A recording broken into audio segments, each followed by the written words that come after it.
Okela likolo sina poanya na yo otelemisa mabele likolo ya mai okela moi po ekonza na journée sanza monzoto po ekonza na butu kaka yo nde okela nyaso ibandala yo nyonso ezali nde bikelamu oya simbinga atonda na nguya na yango yo ekelamu okobangisa nga te o champion aza na ngambo na konza mapinga l'éternel des armées okota bitumba nango pesanga elonga nalala pongi lokola. Service chrétien la grâce aux Zana TV, merci encore une fois de nous suivre. Nous allons continuer le deuxième entretien que nous vous avons prévu avec le frère, le chantre et aussi le pasteur Denis Ngonde qui est avec nous. DT, mais ça, on va DT, comme habitude. Pas un problème à l'os. Vraiment.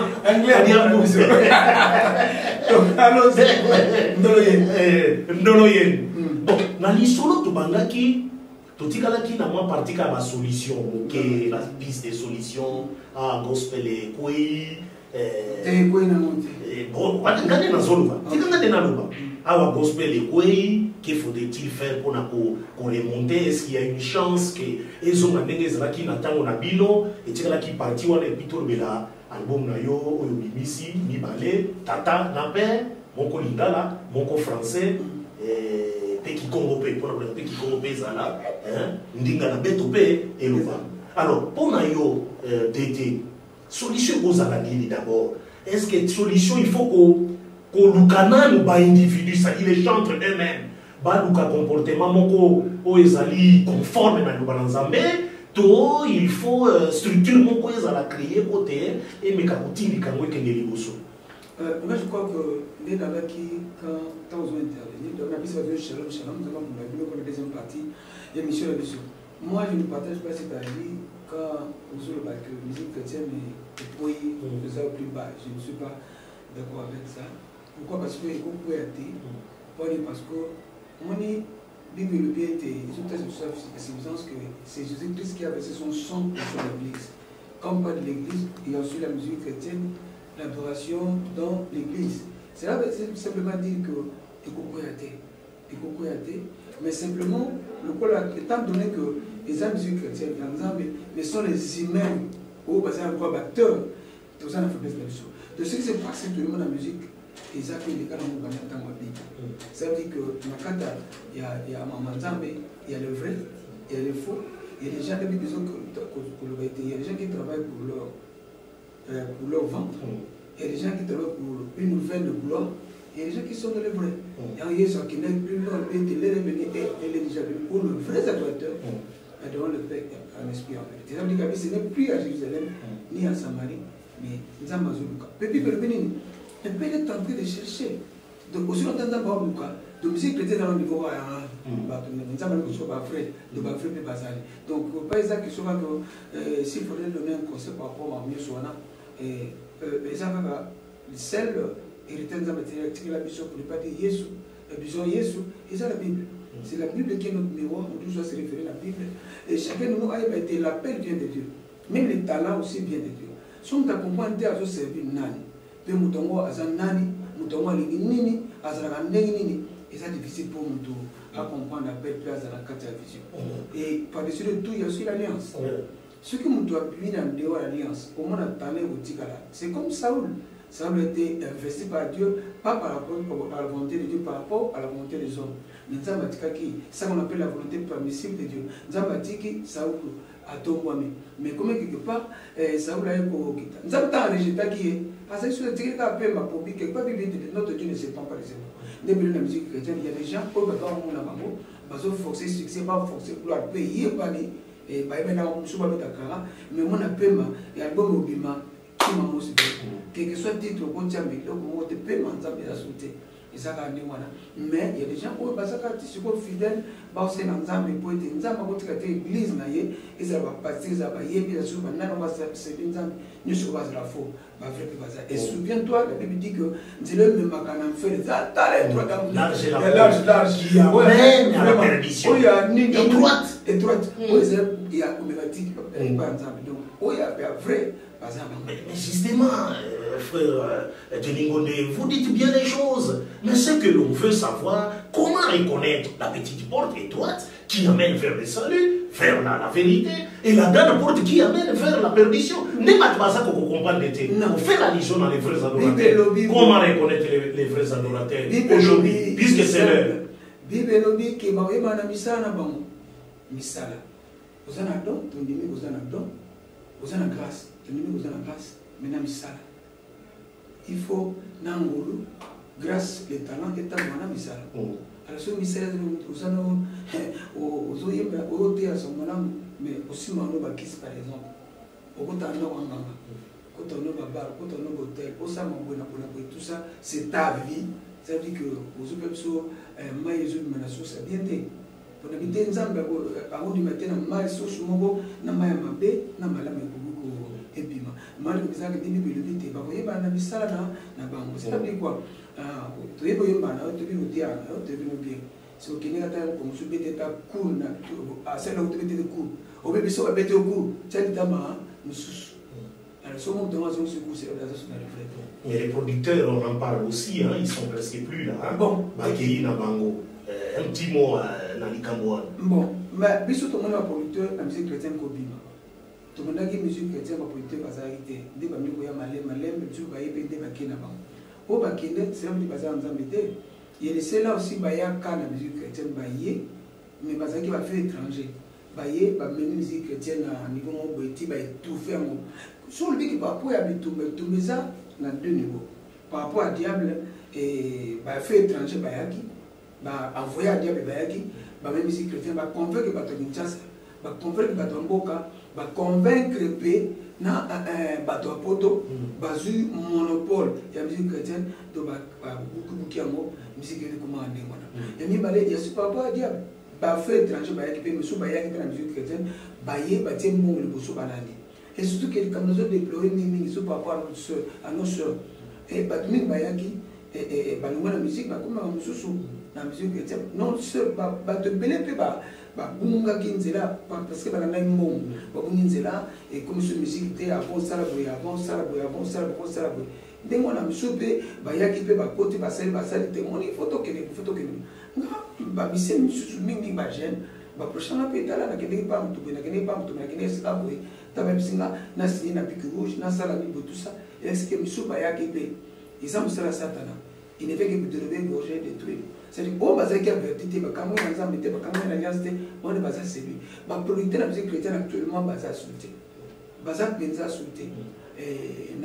Et si vous espérez que on a l'issue.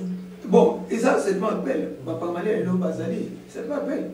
Et je crois que l'émission serait que vous savez qu'il y a Azaka dessus, puis Azaka dessus, il y a Batumi Katabana Bango. Mais comme ça, beaucoup d'en années à l'Obabé. Tant que tu vois, Azaka, c'est le souci des années. C'est pas d'abord l'argent, c'est les âmes. Et Ami Balé, il croit, il connaît les vrais.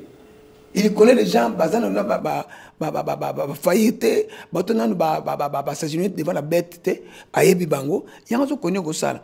Et surtout, il faut tout bon pour la Bango, pour Bitumezaka Makasi, pour la Bango. Et pas quand bateau baza vrai, ne vous en faites pas, papa. La Bible dit que humiliez-vous entre les mains toute puissante de Dieu, en fait, dans les temps favorables, qu'il puisse vous élever. Nzambata. Il y avait un temps où il y avait un temps où il y avait un batama. Que nous battons, na grotte, que nous battons. Il y a un temps marié son onction, mais son onction pas qui me demande Jézabel. Donc il y a un temps où biso basana nzambe tout l'extra par rapport à Dieu et ton dimaka mais l'essentiel c'est de battre l'alliance, de battre la bonzambe, de battre la appel la biso est très important. Ah, bande konanga parmi la bibliothèque, il y a musique chrétienne. Frère de Ningonde Azali, malobeze et belé. Soto bito bando expliquer awa. Et aux abisso batan et belé. Alors frère de Ningonde lonto kota na au Italie album na yo, mi balé, tata, nape. D'abord likanisi akindenge nini. Oh banda ko sala album moko na lingala moko na français. Et akindenge nini. D'abord il faut dire qu'il y a deux éléments, il y a réponse, il y a le bossu Zali, na fait qui 40 ans nanga. C'était l'année passée, on a fait 40 ans dans la carrière musicale, on a fait 3 concerts. On a télé la Gombe. On a showbiz. D'abord, c'est qu'on a télé la Gombe, organisé par musiciens chrétiens, sous la direction de papa. Bamise bayanganaki, sali fitu baimba nzimu nanga, ngana bane na oyoka ba onemega na suka. En tout cas, tous ceux-là qui ont reconnu cette grâce-là que le Seigneur nous a donné, et par bisonde ba comme peu de contribuer quelque part à tas de loin, même peut-être de près aussi, pour bamba comme peu bamba. On a été un élément stimulateur par rapport à Bango, que le nom du Seigneur soit loué. Et même balé, et on a ça qui n'a fait 40 ans, n'a fait qui awa, ou bien na la Gombe, na showbiz, puis na tête de verdure. Dans le mois na kepe na bas Congo, pour ne pas dire na Congo central, na ça qui na Mbanzangungu, na Kekulungu, na kepe Matadi. Et tant na zone na kepe ko ça en Angola. Et surtout, sur na ça qui on a lingala na français parce que pendant tout le temps ministère na 40 ans, j'ai beaucoup de gens m'ont appelé, beaucoup de gens m'ont abordé. Na États-Unis par exemple, na États-Unis na mingi Monsieur Senga, banze muno to comprendre ngo te mais et to bi linga na bino to bi langue na bino te mais on sent ceci, on sent que tu es en train de dire ceci, tu es en train de dire cela, na comprendre que mulimo sent toi na langage te. Mais pourquoi qu'est-ce qui m'empêche que na kende petit na niveau langue wana anglais na bolo baté anglais na kimkolo passe. Na meki na côté na cours anglais que tant aux États-Unis mais passe. Mais bon na ba na besoin de langue française pour na ko na ba l'école primaire, na ba na moni que na zo appelle mingi en Afrique. Na Gabon moi pays bilé au bala français ndé na banda liboso na bina banda album mbona bana on français na lingala et ndé na kende ndé ko ya portugais sima anglais pe ko ya so na ko ki anglais te bato bazali ba ko yemba pe on a vu idée na pourquoi parce que sans malamo kende sous bisika muso kende bisika muso pour que les gens baza kaka pona bato baza na connexion na mulimo te mulimo pe atonda te ata azana 20% mais ayoki pe na langue na ye ko aider pour m'attaper pour sa présence ensemble. Alors comment ça va se passer? Est-ce que ça banzendo no ba titre akala o yetikala et pratiquement banzembo moko ba chef d'œuvre ko bandelango lisusu na français parce qu'on disait aussi que banzemba ba artiste musuto lingaka pourquoi ce n'est pas en français et kozala yango to et kozala ba composition oyo kokoma uniquement na français oyo ko bimis. Bon, ils ont banzemba karaté, ils ont banzemba sika. Ningina banana wana banzemba sika et ensuite ndena ko banotsa banzemba no so banzemba batela bana yo kat na boko no na tsanga français. Ça va venir. Et monsieur obligé c'est na tchatcha déjà. Maintenant ngata studio zango biso. Malgré tout ça on peut passer 50 au foot là ka. Ba problème va loena mani nezali menza masunga. Donc je disais que na banina na banzemba sika parce que là neti na plus de 200 chansons on a bimisate. Na bimisate zali. Ce que tant qu'on a un album, on a un studio, na bandi ko sala banzemba pe bando ya na comme déjà na à peu près 45-47 chansons. Yasika on a embate. Na 47 no misaka ce que 9 sur 10. Ya no misa. Voilà na français to na lingala. En fait na scène nini na zu o news na na lingala na on a français. So je ka 3 chansons. Yasika on a lingala te. Ya on a tie pour quelque part pe batu musuba pambola. Pour banzemba tellement mingi. Tika na coach na bo sala ngaba 16 14 15. Ngangolo nzamba salanga na ko sala album penda après 3 jours na musique 10 chansons après 3 jours musique 10 chansons après 3 minutes pour quelque part sur le plan spirituel technique na nini thématique nzamba ça pèse ça rango déjà banakala ya na ça tape chaque semaine au début de mes albums so nzamba tininga batute na ko sala nga et puis na ko sala peta musuti avant na kufa na ko sala chaque semaine mes albums c'est possible avec Dieu mais ça nzamba pèse par rapport à besoin bateau au bazali bosso nzamba otiko akutika na nozala na tiata ba 90 ans. Papa, il faut na kuta mpena tata na posa na kuta na sima tozale na besoin 90 ans tant par malé la kuna azakolo te ça va ina ket bon pour la radio ça va ina ket ah oui ça c'est aussi c'est vrai on est ça souhait quand ngane azako exprimer mais nzambe akoki ko décider autrement alors tout tika na album e kozala na support moko to ezala na bon en fait na ngambalo yo tala mon lycée comme modernisé dans le sens que na mission d'abord na flash et puis ma audio puis ma vidéo na flash nan après flash na okende na ba CD ndeza kaka et puis on va voir la suite nan ngande déjà c'est déjà 5 clips na Angola na c'est plein ballon na sala ngo pour changer un peu faune na flore donc na sala ngo libanda mboka peut-être ya je crois que nzamba osunguna ça peut msusu awa donc c'est déjà 5 titres et ça déjà na na vidéo si on a avancé si on a masenga ngolo d'ici un mois ou deux mois na oki de Angola na ke particulièrement pour nos sala soango na sala ngo tango aussi la tano ya wa je crois na ko bemisa ba intero na biso bakozwa grâce ya ko gratifier moi mke ya sika eza exclusivité pour na bino moi mke wana mais tata titre tata olingo lo bani tata wana ozo ba tata na yo oyita biso ya mba Yesu to benga nzambe tata to benga te siko te papa ou tata c'est pas un peu biso ba tata biso to benga tata mo papa tata to yeko na classe mais to benga ba papa na biso na ndago tata eza vrai ndani ngalo biso to yeko na ngitsa donc na tata to sa to nzambe tata intimité wana yani ngaki na lo nzambe ke oza tata nanga je me seulement dit tata c'est un cri d'adoration, un cri de supplication, un cri de lamentation, un cri de prière, un cri d'engagement, de réengagement à Dieu, un cri de consécration. Alors on va écouter en exclusivité. Mes fils, Lindanda, yo César Kaka Pembeni na yo, ADT. Batuba yo kayote ozoloba. Mais bakoresko komelanga ba commenter na malamu te. Tu m'as moni ango kakabo. Moi, l'albi exclusivité kaka. Moi, gratter le mot français, va sentir vraiment que non, monsieur Zakoto. Attaque bazo remarquer basuki a pembe wana. On peut s'appeler signification suki a pembe nengo tikabo.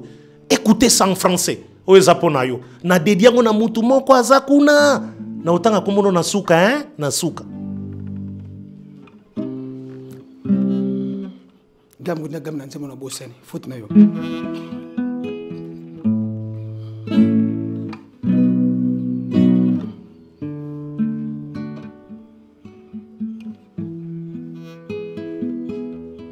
ovandi na kiti ya nkembo ozingami na banjelu tango iso kogumba mela yo Gwende na yo eleki likolo esimami na maboko ya moto te moto moko te avanda likolo ovandi likolo ya likolo bule bule na gumba melio mosantu yawe nzambe na bibele lokola yo azali te naluki na moni te mosantu obongana kogumamela ngolu nazwa ya kozala ya yo bule bule mosantu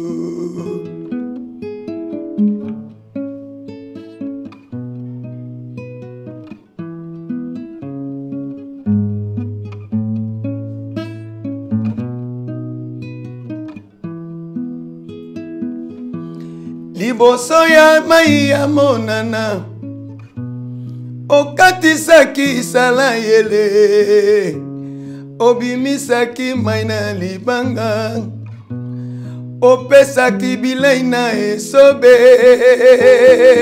Nzambe oyo aza na biyano bipai nga na sukaka ngolu nazwa ya kozala ya yo bule bule na gumba melio mosantu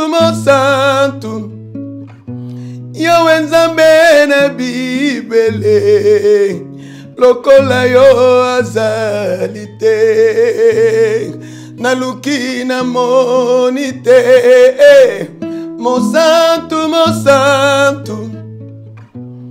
obongana kogumba mela ngolu nazwa ya kozala ya yo bule bule mosantu. Merci en tout cas pour ceux qui applaudissent. Il y a du monde, hein? Il y a du monde ici autour de nous. Baza Kolanda, en tout cas, Fred Denis Ngonde, Ndengi a gratifié Bisso exclusivement morceau Anna, chanson de louange, d'adoration. Et ça, adoration, je dis à Dieu que vous avez santo. Au Vanakiti, Oyo Batubasalate, Oyo Moselaki, le Dieu qui n'existait pas lui-même. et natatoli papa anguyana ye papa bonzambe ne papa anguyana ye na premier couplet na lobi que ovana kita kembo ozinga na banje na taisi gloire na nzambe deuxième couplet na lobi na nzambe te libosa mai na monana maina monana donc mer rouge libisa lingala ngo français comme qui m'a papa linga mer rouge. Donc ce qui est impossible à toi est possible. Ce qui est impossible aux hommes est impossible à toi. Et ce que j'ai dit à Dieu par rapport à sa gloire, par rapport à sa sainteté, par rapport à sa toute puissance. Voilà. Alors, sur le français, on avait plutôt voulu entendre un petit morceau en français. La prochaine émission, non? La prochaine émission, je vais le faire. Troisième entretien. Troisième entretien. Il y a français. Et puis, je peux zapper en français. Zapper en français. Voilà. Donc, le rendez-vous donc est pris pour très bientôt avec le frère de Lingonde, une émission complètement en français. Hein? Toyokani? Ça, c'est bien. Bon, tu continues na Lingala Mouké. Banzembo au salaka, est-ce que okoki kotiango na recueil moko comme ça et comme plus tard ou ba kantiki populaire est-ce que makango quelque part to ezaka na ba support kaka père. Bon, il faut dire que il y a cela que les années passées bato ligue maison de la lecture pour la lecture ligue pour la lecture de la Bible, gloire à Dieu, merci. Azaligue négociant à Ligue. Ça s'appelle Ligue. Donc, Ligue pour la lecture de la Bible approche Kinga. Je crois que c'est une ligue, peut-être, quand il y a un moment où je suis recueilli, na l'église, nous sommes net na Sebeko, il y a Franfran qui tambo, na recueil na Bango, Banzem Nangezali, na Osala, nous sommes en finance. Je crois que, les gens, ils investir. Bible est amené dans la maison du trésor des offrandes et des dîmes. Bible est bombe dans la maison du trésor. Ce qui batu baby que moi le kanzambe kat na biso ezali. Pourquoi ne pas compte baby te que so ba semer ba contribuer na musanango di mane du notatanga na ke na Washington na ke na Mbanzangungu na ke na Maduda na ke so na upoto pimu. Tanga na zo yemba nzamba okanga bikisa to côté na mo penza mo pa mo la bango. Les gens ba chrétiens ceux qui battent Mukili, ils ont l'habitude de soutenir les leurs. Bisous la musique chrétienne. On voit des chrétiens qui ont beaucoup d'argent, mais ça c'est l'homme. Ça c'est rien. Donc pas ça que soutien Batouizate. Ngata soutien Ezeka na lubango mingi. Nazara sona avec une émission sur les téléphones ouverts. Quel que soit tempo kotia. Si vous avez 100 personnes, l'émission moins 95% batu bala bala parce que banzembo ne sunga biso sala pour na biso. Mais sikoyo banzembo sunga bino na vie maintenant mutongo studio neziki sika sala banzembo sunga na vie mais mutongo kana musika nzamba pambola yo nzamba salo boye mais boye ki mamosive na moni batu te ndira ba émission passée tala ne nzambe aloba ke ngonde okozwa kimia na ngola na kene na ngola pa ba pesa mbon Congo, maman est en Congo. Na yebike prier au sein de stade, mais le Congo l'a changé. Apôtre Paul dit très bien à Corinthiens, si nous avons sémé en vous les biens spirituels, est-ce vraiment pas si pour te récolter les biens matériels et ces alissoum? Dites-moi ça. Paul Nda lobby pour la continuité de la mission. Voilà Nzambe oyo. Paul Nda zolo ba bien spirituel totier. Bongo yo pour payer ça $50,000 na frère pour nous saler. C'est quoi? J'ai aimé. Apôtre Paul Nda lobby hein? J'ai aimé comme sous mon ba konza. Roba mtu mwa en Allemagne nazo mona yo. Yo ne nazo lobela. Na comme ça j'étais dans une difficulté mon papa et ma casse. Noki moi ça me consomme mboko benga na yebi na ngai temba liboso ka vona benga. Tant passer nga papa noki vo mo na sepela na ko mingi. Abenga abi papa banda studio musica j'ai cherché par tous les moyens pour na kutana kutanité papa benga les mêmes journées na difficulté j'étais dans la prière après $3,000 j'ai mis ba tande ngona izama poso pesinga $3,000 na lo tongo tel tel tongo flatité je vais l'investir na musala nzambe o to yo bukité bandeko bana na yo bakoko semer. C'est très très important. Tala neti yango d'abord ils a posé ensemble. On avait un peu la mission passée, une famille était tentée de prier parce qu'il a prié à côté de traite na quatre bottes na bango. Pendant qu'il priait, nous nous sommes même pas prier quand pour la nzem nanga. Na souka nzamba tout moi qu'est-ce que vous avez fait jusqu'ici pour mon serviteur? Pour Pambolaye. Na kene bazu $12,000 à payer papa. Donc bilom so lundi sabat. Bible où est ton trésor là sera ton cœur. Si c'est l'œuvre de Dieu qui est un trésor pour toi, pourquoi ne pas investir pour ça? Voilà, on continue. Hein. Je crois que la leçon est bien tirée. Toujours continuer dans quelques temps qui nous reste. Album Tata, Père, titre, combien de titres? C'est ma passé dans on a payé ma chiffre pour ça on a dit bon c'est quand on se rend me cala donc attention il dit musique alors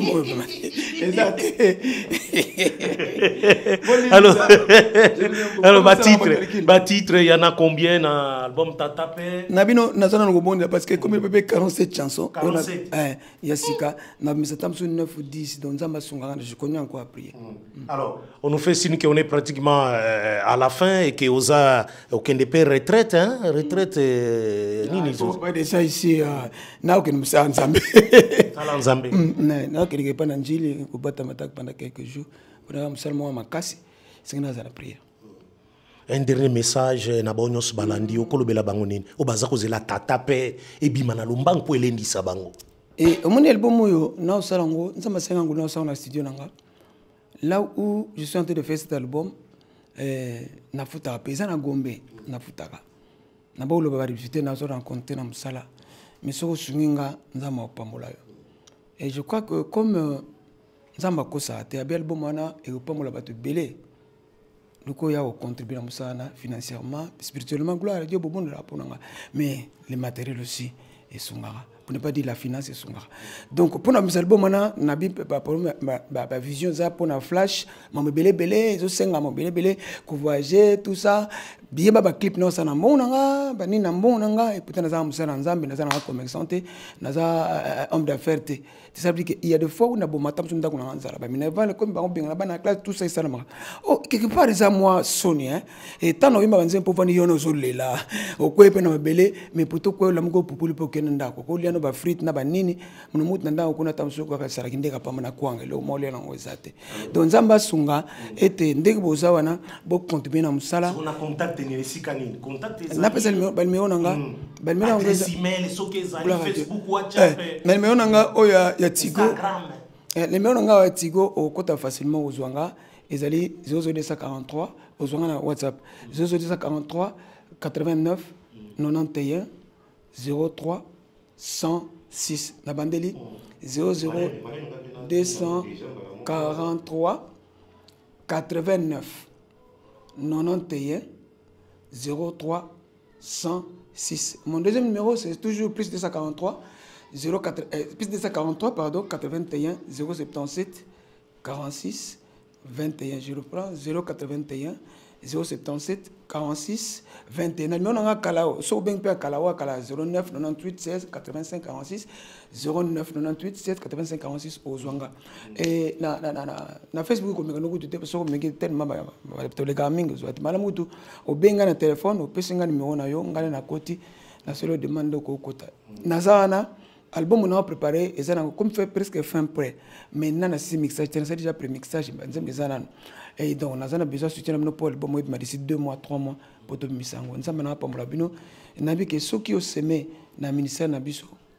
Nzamba ko pambola bino. Pambola ta 2 3 batumoko.